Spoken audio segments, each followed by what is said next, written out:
have a social networking account? I have a Facebook account and Instagram. WhatsApp, WeChat. Yes, I have Facebook and Twitter. We use Weibo. It's the Chinese version of Twitter. Yeah. I do. I have several.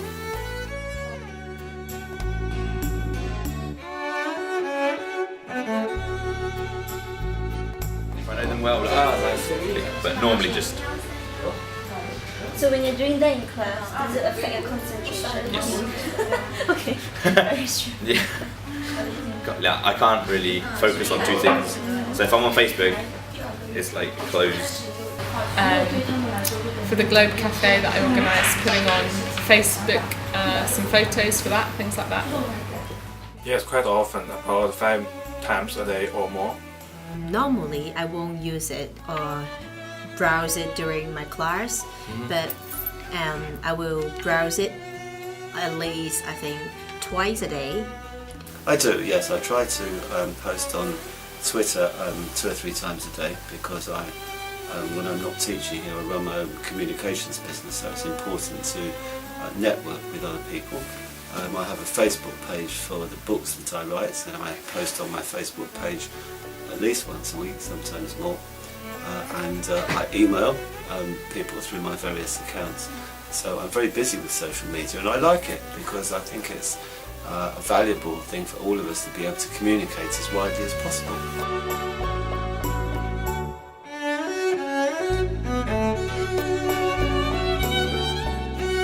You can speak to people across the world. It's really nice being able to stay in contact with friends who live in different countries.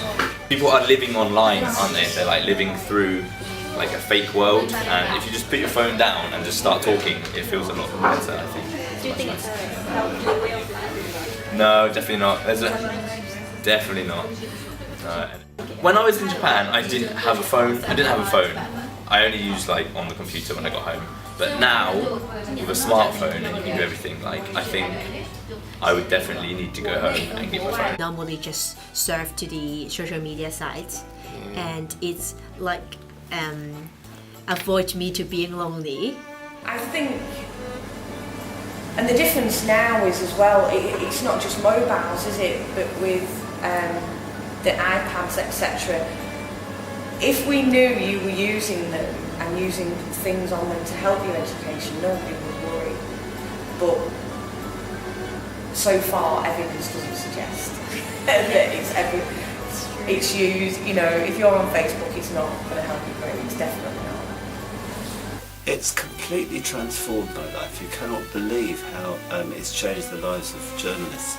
If you just go back 20 years, all journalists had as a sort of tool of communication was a mobile phone that was so big because the batteries in mobile phones used to be enormous, like a brick. That was all you had to communicate with the outside world. And now you've got so many tools to find out about things. And if you take, for example, something I've been following today, which is the terrible typhoon in the Philippines, there are so many sources of information that you can get through social media. And so for we journalists, I'm able to get first-hand accounts from people on Twitter. I can find stuff being posted on blogs and in Facebook, and it gives us a much better picture of the world. And it has really changed from those days when all we had was a mobile phone, and if your mobile phones weren't working at the other end, then you didn't know what was going on, or you had to go yourself, which is difficult to go to the other side of the world.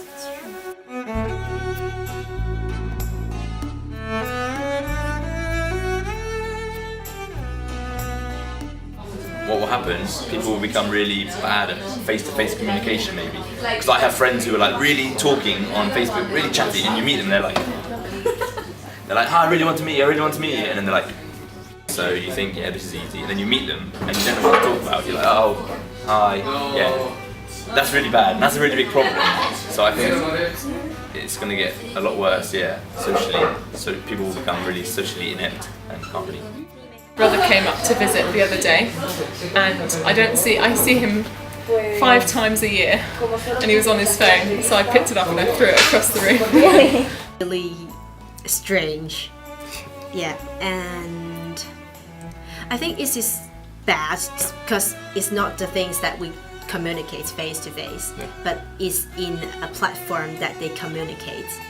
Yeah, so it may affect their social life. Yeah. It's like a fake world you live. Yeah. That communication is not what we do every day. It's not talking to people. We miss a lot of true non-verbal communication, obviously by using technology. We can say things with a completely different meaning to if we write them on a text. Well, I think that's a very bad thing because we humans are very good at communicating. And I'm looking at you now, and I'm looking at the expressions on your face, and I can understand, because we're human beings, I can understand to some extent what you're thinking by looking at the expressions on your face. You can't look at the expressions on the face of a mobile phone, and you can't hear the voice of social media. So in some respects, social media is more one-dimensional than human interaction. I think there's no substitute for human interaction. And I think you know that very well, that you can lock yourself away in your room with your computer and you may think you are communicating, but maybe you're not in the way that we humans are supposed to communicate. So it's not a substitute, and I think the other thing is it can be very rude. And sometimes you'll go to, what I really hate is you go to a dinner party and you find people at the table, you're having dinner, and people are getting their mobile phones out under the table and looking. I mean, that seems in the height of rudeness, because one of the enjoyments, I think, in all human interactions is to sit down with a group of people and have a meal together.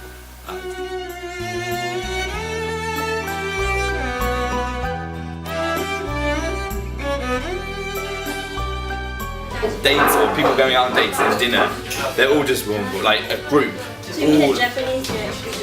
yeah, a lot worse than England. England's not so bad, Like I see people like talking normally, but in Japan everyone's so bad. Yeah. People, rather than going out their door to find community in their local area, they go online and they find community in the local space, which is a big shame. And it leads to people being lonely.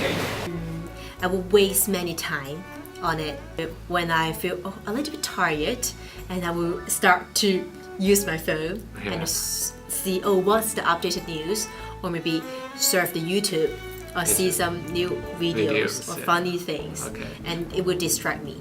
And I think the lack of communication between parents and children and parents is worrying. That parents don't know the technology that the child has, and they're fully aware, and they're not communicating that back. So I know there's a lot of risky behaviour that can be done by teens on the media side. Sending photos, maybe, as I mentioned earlier, having educational opportunities, but not positive kinds, negative in behaviours that are too old for them, sexual behaviours that are inappropriate for their age, but maybe they're telling somebody that they're 19, 20. And that, to me, is an area that leaves people very vulnerable, a young person very vulnerable.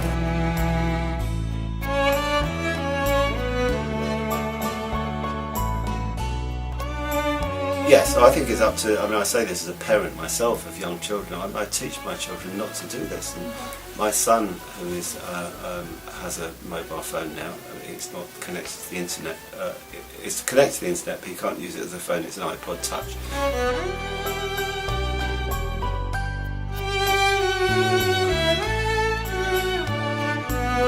It will getting popular. Yes, because even it is quite